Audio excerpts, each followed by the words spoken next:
História e Capoeira. A nossa aula de hoje vai ser sobre o 13 de maio, por que a comunidade negra e os capoeiristas não comemoram essa data, e principalmente o pós-abolição, né, que é um processo que nos atinge até os dias atuais, um processo de exclusão, principalmente a gente sabe que hoje, quando a gente toca no assunto racismo, a gente sabe que remete a um período escravocrata, que daí são resquícios da escravidão. Então, na aula de hoje eu vou trabalhar essas questões, e levantar sempre a provocação para outros estudos, para o pessoal ampliar mais as pesquisas aí. Então é um vídeo também, por ser um vídeo para o canal do YouTube, também não pode ser um vídeo muito longo, já que é comum, o vídeo para ter uma visualização maior, e o pessoal ficar mais atento ao vídeo, o vídeo ele não pode passar de 30 minutos. Né? Então, antes da gente começar a nossa aula aí, quem não é inscrito no canal, se inscreve, compartilha aí com seus amigos, vamos repassar a informação. Não esquece aí de apertar o botão de curtir aí, dar aquela curtida para impulsionar o canal no YouTube. E quem quiser também deixar algum comentário, abaixo do vídeo aí na descrição, tem a parte dos comentários que pode deixar alguma sugestão, porque muitas vezes quando a gente traz um tema resumido, e a gente tem que controlar o tempo, então às vezes alguns temas assim que possa ter passado batido, não foi abordado, daí a gente pode abordar num próximo vídeo. Tá? Então eu vou trazer a questão do cotidiano dos libertos, e a questão do pós-abolição. Então aqui também já no slide aqui inicial, você já vê aqui um, uma logo que eu tirei da internet, onde diz ah, que a abolição não acabou. Então essa história é uma história inacabada. Então vamos seguir aqui no vídeo. Então, 132 anos do fim da escravidão, de 1888 a 2020. A abolição inacabada. Brasil, segunda-feira, 14 de maio de 1888. O país amanheceu livre da escravidão. Então aqui, como canal, sobre história e capoeira, por que eu fiz esse link e essa interdisciplinaridade? Porque, como muitos sabem, eu entrei na universidade graças à capoeira, e o legado histórico da capoeira que sempre me provocou a pesquisar e me aprofundar mais no tema e nos assuntos. Eu sou um capoeirista dos anos 90, sou dessa época aí da globalização, que a capoeira também sofreu muitas mudanças no seu processo histórico, que a gente estuda, geralmente divide aí o período entre a capoeira escrava, a capoeira marginal, a capoeira dos valentões e a capoeira dos educadores, que esse último período aborda da era Vargas, a partir de os ícones que foram escolhidos como da capoeira, que são as referências que é Mestre Bimba e Mestre Pastinha. Mestre Bimba criou a luta regional baiana, que é conhecido como capoeira regional, e o Mestre Pastinha ajudou a divulgar a capoeira Angola. Então, antes dessas duas vertentes, a capoeira não tinha nenhuma denominação, era capoeira apenas. Mas daí a gente sabe que tem estilos e filosofias diferentes, Angola é regional, e assim como a gente traz a questão da capoeira contemporânea, que não é um estilo, que a gente vive o período contemporâneo, então tudo é contemporâneo, inclusive a capoeira. Então a gente, para entender a capoeira, tem que entender esse processo histórico de transformação que a capoeira, ela foi criada, a essência dela é luta, que foi uma luta de libertação, e ao longo dos processos históricos, a capoeira também foi se reinventando, foi mudando, sofreu influências, das mais variadas, da cultura europeia, indígena, e principalmente africana, mas a capoeira é luta. Por mais que se tenha uma discussão da possível origem da capoeira, se ela é africana ou indígena, eu, enquanto pesquisador e um futuro historiador, eu estou mais próximo da cultura, da história da capoeira africana afro-brasileira, porque é uma luta de resistência que o negro utilizou nas grandes batalhas, inclusive em guerras de brancos, como a questão da Revolução Farroupilha, Guerra do Paraguai, né? E eu também, por ser um capoeirista da região sul do país, né? Aqui da cidade de Viamão, né? Que era uma região que antes de ser chamada de Viamão ou ter a capital Porto Alegre, era tudo Campos de Viamão, né? Então, esse período aqui, principalmente essa região, ela pertencia a, ao Império Espanhol, né? Então, devido às guerras e batalhas de fronteira, né, e até mesmo a política de ocupação do território passou a ser do Império Português, né? Então, a gente traz a questão aí da América Portuguesa, né, e a região sul passa a pertencer ao Império Português, né? Mas por muito tempo pertencia ao Império Espanhol. Como eles não ocuparam, acabaram perdendo esse território. E com isso também a nossa história, ela também está muito ligada com os nossos vizinhos, né? Uruguai, Argentina e Paraguai, né? Principalmente a região do Uruguai, onde eu estou iniciando uma pesquisa, né? Que se fala quando teve a Guerra da Tríplice Aliança, que é a guerra contra o Paraguai, que entrou nessa guerra Brasil, Argentina e Uruguai.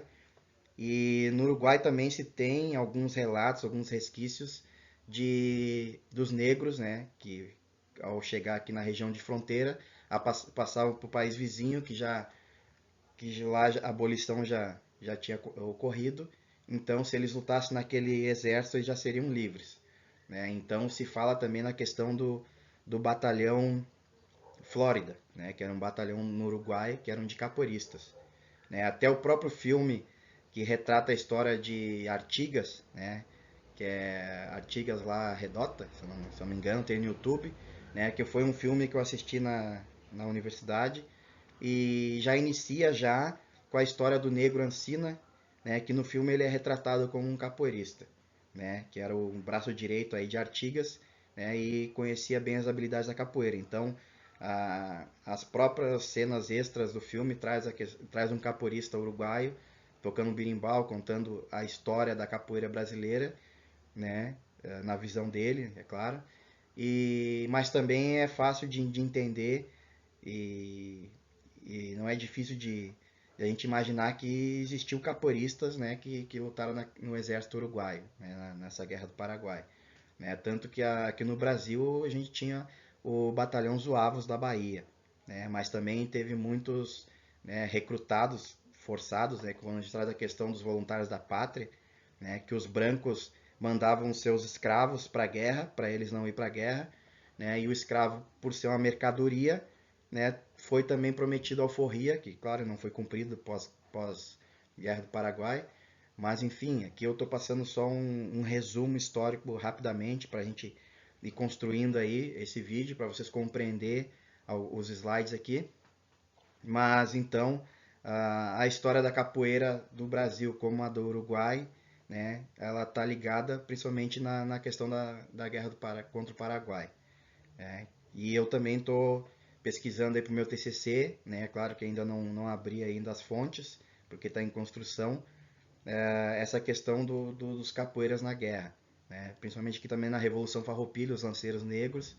Então, por que tem poucas fontes e historiadores também retratam quase nada sobre a capoeira? Porque muitos dos historiadores não são capoeiristas, não tem uma vivência dentro do universo da capoeira, né? A gente vê muito a história do negro através do samba, dos carnavais, dos clubes, né, de negros, né?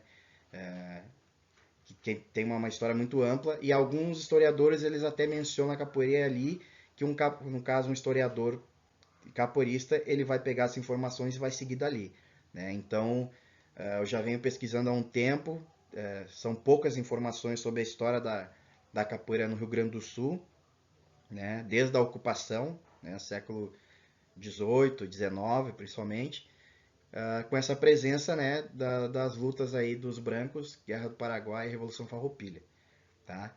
Então aqui eu vou começar com uma música do Mestre Moraes, né, o Mestre Baiano, que é o nome da música é Rei Zumbi de Palmares.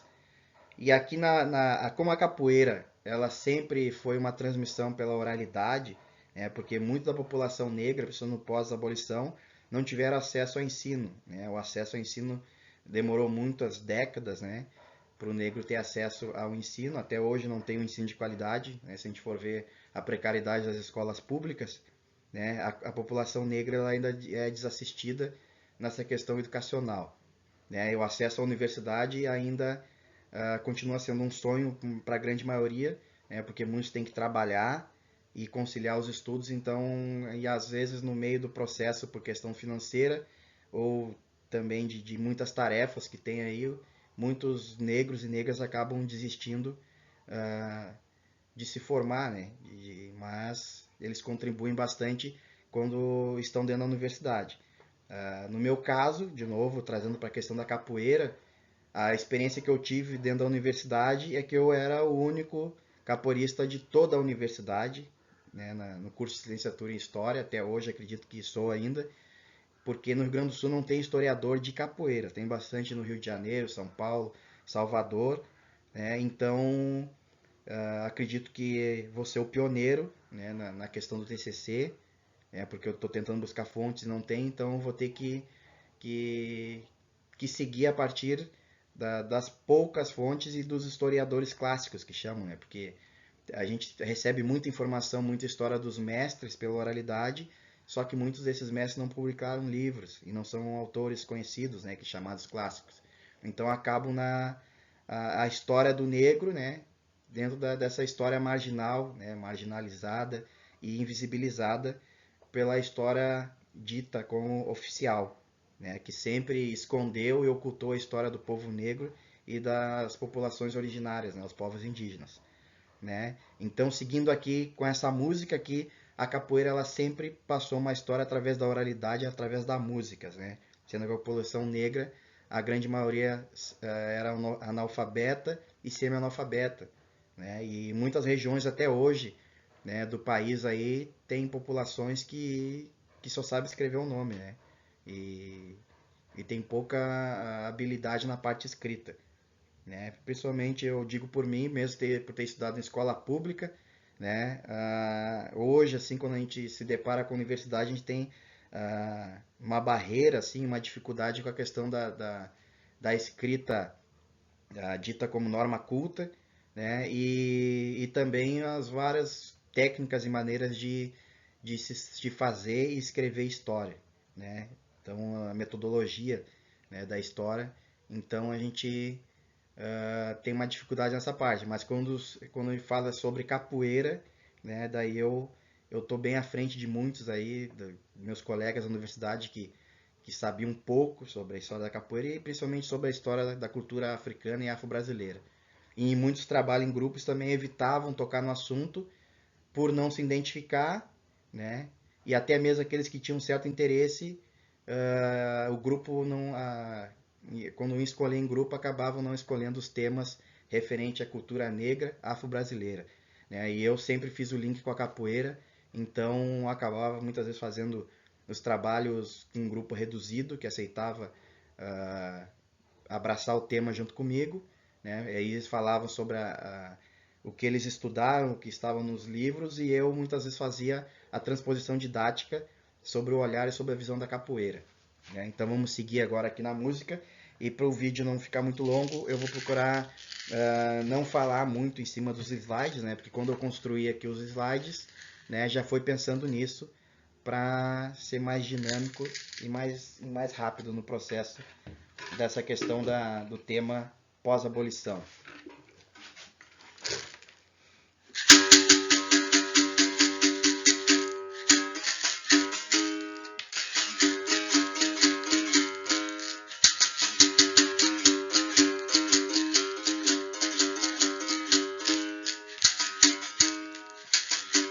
Yeah. A história nos engana, dizendo pelo contrário. Até diz que a abolição aconteceu no mês de maio. A prova dessa mentira é que da miséria eu não saio. Viva 20 de novembro, momento pra se lembrar. Não vejo em 13 de maio colega vem nada pra comemorar. Muito tempo se passaram e um negro sempre é lutar. Zumbi é nosso herói, Zumbi é nosso herói, colega velho de Palmares foi senhor. Pela causa do homem negro, foi ele quem mais lutou. Apesar de toda a luta, colega velho negro não se libertou. Camaradinha, hora, hora, camará, e vamos embora, camará, e viva meu Deus, camará, e viva meu mestre, camará, e quem me ensinou, camará, e a capoeira, camará.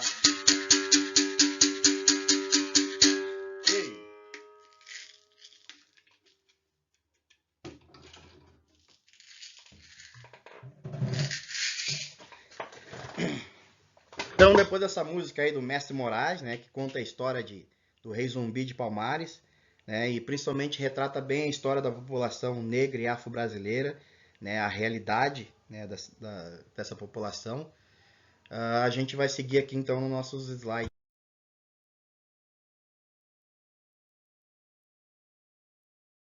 Falei para vocês, eu entrei na universidade em 2016 e tive a honra e o prazer de receber o convite da professora Fernanda, né, que foi minha professora no curso de licenciatura em História, né, e a professora Estela Bevenuti, né. Então, essas duas historiadoras e intelectuais negras que eu tive o prazer de conhecer me convidaram, né. Então, no primeiro momento, o convite foi para, de repente, fazer uma roda de capoeira, né. Então, devido à dificuldade pelo horário de organizar e reunir o pessoal, né, para uma roda, e muitas vezes esse tipo de atividade ela é uma atividade rápida, e por eu ser né, um graduando em História, eu resolvi optar por não fazer uma roda e apresentar um material, um PowerPoint sobre a história da capoeira e falar um pouco ali sobre a capoeira, né, onde esse material está registrado, né,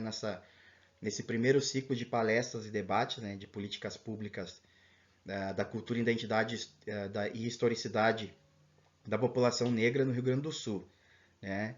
E até onde eu sei, né, a realidade da universidade foi a única atividade, né, primeira e única, e aonde eu tive a honra de participar ao lado dessas grandes historiadoras. Então aqui tem algumas imagens ali de eu iniciando a palestra, passando PowerPoint e finalizando com a música Maltas de Capoeira do Mestre Mão Branca, né, que também conta bastante ali sobre a história do negro, principalmente Salvador, Bahia, né, Recife, Pernambuco, essas regiões aí portuárias, que é onde aportaram diversos escravizados vindo do continente africano.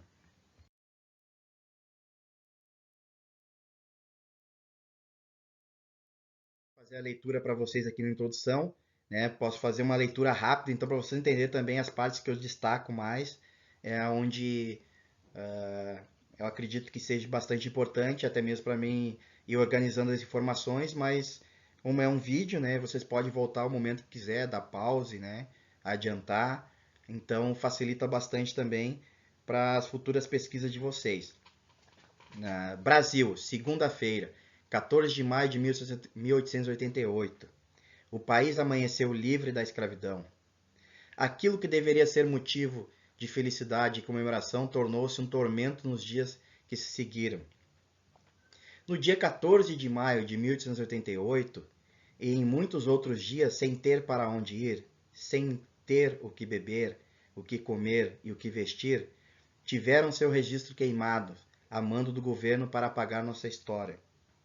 Somos um povo forte e resistente, descendentes de Acotirene, Gangazumba, Zumbi, Dandara e muitos outros quilombolas que não deixaram de resistir, que acreditaram que a liberdade é direito de todos, né, previsto inclusive na Constituição, né, a última, né, apelidada de Constituição Cidadã de 1888. 1988. O 13 de maio é dia de denúncia e combate ao racismo, né? Então aqui já explica bem o que a gente vai abordar. Então não é uma data de comemoração, e sim uma data de renúncia e de reflexão sobre o pós-abolição, o que mudou nas comunidades negras e afro-brasileiras, né, no pós-abolição. A gente sabe que mudou algumas coisas, né, graças à resistência e à luta da população negra, mas pela parte da política, né, pouco se fez. Mas a gente ainda continua resistindo e lutando, né, pela conquista dos direitos das populações negras. Aqui essa imagem que também eu retirei da internet, né? A gente não sabe ao certo ah, como eram, né, Zumbi e Dandara, mas é uma representação, né? A gente sabe que ao longo da história também, a história também dos falsos heróis, né, desses heróis brancos da nossa história, muitos quadros são apenas representações que às vezes não é uma imagem fiel, né, de como era essa figura, né? Em muitos casos, a gente sabe que essas pinturas elas eram compradas e o cenário também era ajustado para aquele momento, né? Então a gente consegue compreender que é apenas uma representação histórica, né? E mais que não condiz com a realidade daquela imagem. Então o que aconteceu antes da Lei Áurea? A gente tem que entender, né, que antes de a gente achar que existia uma princesa boazinha, né, que ficou com pena e pegou lá a sua pena lá, né, sua caneta, sua tinta, seu tinteiro e assinou, né, uma lei bem simplificada, né, que coube ali num papel e libertou os escravos, mas sem dar nenhum amparo, né, para seguir a vida depois, né? Que infelizmente quem foi remunerado foram os donos de escravos e os escravos não tiveram nenhuma remuneração, né? Não, principalmente na lei de terras também dificultaram para que o negro tivesse terras. Então hoje a gente faz um questionamento, né, e traz para os alunos refletir e pesquisar, né? Quando a gente diz para os alunos assim, ó, tentem pesquisar e procurar se existe alguma cidade negra, né? A gente sabe aqui, principalmente na região sul do país, tem muitas cidades, né, que a gente sabe que é alemã e italiana, né? Pela questão aqui da própria pós-abolição aí da imigração, né, principalmente dos europeus, se fundou cidades para essas populações, né, italianas e alemãs. Enquanto a população negra, né, ficou ao relento, né, sem amparo nenhum, e muitas foram viver em locais afastados em morros que hoje a gente conhece como as favelas, as periferias, né, e as vilas aí, né, dessas grandes cidades aí. Então, em 1845 surgiu a lei que previa sanções contra o tráfico negreiro. Em 1871 foi adotada a Lei do Ventre Livre, que dava liberdade aos filhos de escravos nascidos a partir de sua promulgação, mas os manteve na tutela de seus senhores até os 21 anos. Em 1885, instaurou-se a Lei do Sexagenário, que garantia a liberdade aos que completassem 60 anos, com a obrigação de prestarem serviço a título de indenização ao senhor por 3 anos. Então essas leis, principalmente a lei do ventre livre, né, ela prolongou a escravidão, né, porque a partir do momento que aquela criança nasce livre, né, de um ventre livre, né, mesmo que a sua mãe é escrava, ele só ia ser livre de fato após 21 anos. E dependendo do serviço em que eles trabalhavam, a gente sabia que muitos escravizados não chegavam aos 21 anos, né? Os que realmente conseguiam chegar nos 21 anos e até mesmo chegar, né, a completar ali os 60 anos, eram principalmente os escravos da Casa Grande, né, que trabalhavam em serviços domésticos. Já os escravos da senzala, que trabalhavam nas lavouras, nas charqueadas, como aconteceu aqui no Rio Grande do Sul, não chegavam, né, aos 18 anos de idade, 21 anos de idade. Muitos morriam. História inventada. O fim da escravidão é marcado pela luta do povo negro por sua libertação e principalmente pela pressão inglesa para acabar com a escravidão.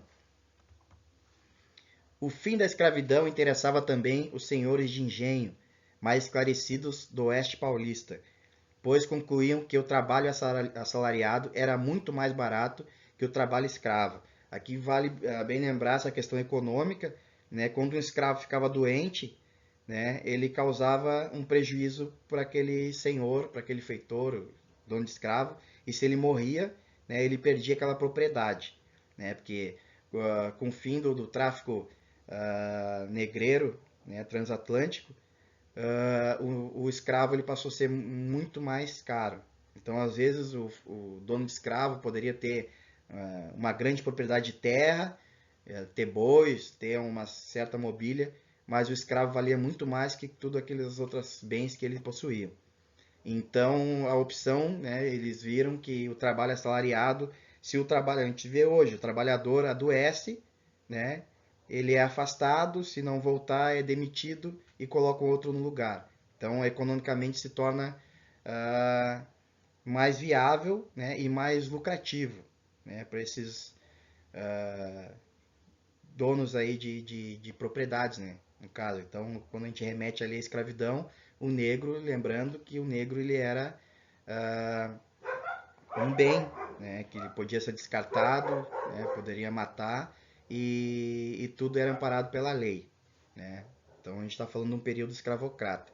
E quando a gente traz para a questão do trabalho assalariado, que hoje a gente é considerado proletário, né, a gente é descartado no momento que adoece ou que não consegue mais servir, né, aquela família, aquele capitalista ali, dono do poder, dono da fábrica, enfim.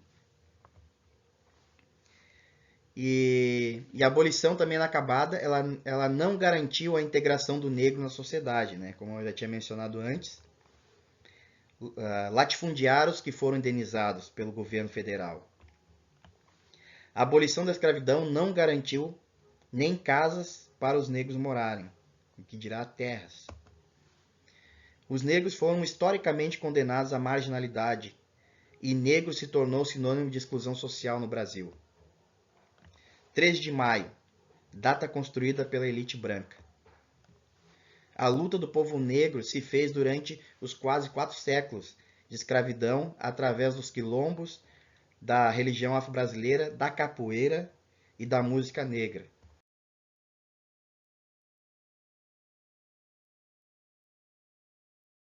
Para vocês, uma imagem muito utilizada no mundo da capoeira, né, em cartazes, em camisetas de evento, que é uma pintura né, da óleo sobre tela de Juan Muritis Rogendas, né, intitulado Jogar Capoeira, né, que é de 1835, né, século XIX. Aqui vocês veem na imagem que não tem a presença do berimbau. Então, pessoal, como a gente iniciou, né, com a música sobre o Rei Zumbi, né, do Mestre Moraes, né, o Mestre Baiano, aqui vou trazer para vocês também uma música com o título Dona Isabel, do Mestre Tony Vargas, né, o Mestre Carioca. Né? Então a gente consegue fazer bem esse paralelo entre a capoeira carioca e a capoeira baiana.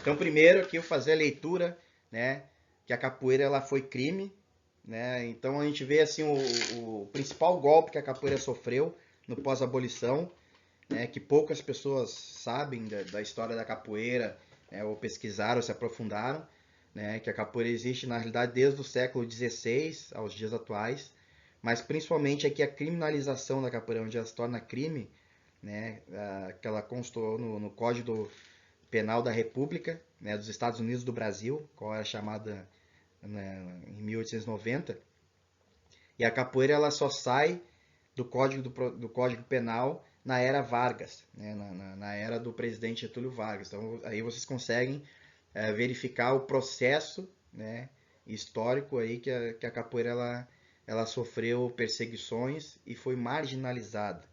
Aí só depois da era Vargas que vem a era dos educadores, como eu tinha mencionado, dos mestres baianos, mestre Bimba, Manuel dos Reis Machado e o mestre Pastinha, né, Vicente Ferreira Pastinha, ambos baianos. Então vamos fazer a leitura aqui. Código Penal da República dos Estados Unidos do Brasil. Decreto número 847, de 11 de outubro de 1890. Capítulo 13. Dos vadios e capoeiras. Artigo 402. Fazer nas ruas e praças públicas exercício de agilidade e destreza corporal, conhecida pela denominação capoeiragem. Andar em correrias com armas e instrumentos capazes de produzir lesão corporal, provocando tumulto ou desordem, ameaçando pessoa certa ou incerta, ou incutindo temor de algum mal. Pena de prisão celular de 2 a 6 meses. Parágrafo único. É considerável circunstância agravante pertencer o capoeira a algum bando ou malta. Aos chefes ou cabeças se imporá pena em dobro.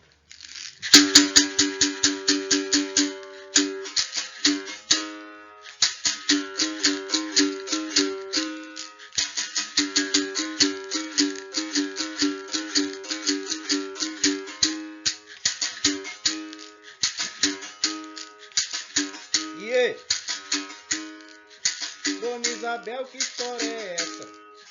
Dona Isabel, que história é essa? Oiaia de ter feito a abolição, de ser princesa boazinha, e acabou com a escravidão. Eu tô cansado de conversa, tô cansado de ilusão.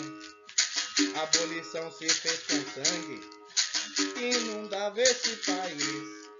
O negro transformou em luta, cansado de ser infeliz. A abolição se fez bem antes, e ainda por se fazer agora, com a verdade das favelas e não com mentiras da escola. Dona Isabel, chegou a hora de se acabar com essa maldade, de se ensinar aos nossos filhos o quanto custa a liberdade. Viva Zumbi, nosso rei negro, que fez ser herói lá em Palmares. Viva a cultura desse povo, a liberdade verdadeira, que já corria nos quilombos, que já jogava capoeira. E viva Zumbi, e viva Zumbi, camará, e rei de Palmares, e rei de Palmares, camará, e a liberdade, e a liberdade, camará, e viva meu mestre, e viva meu mestre, camará, e quem me ensinou, e quem me ensinou, camará, e a malandragem, camará, e da capoeira, camará.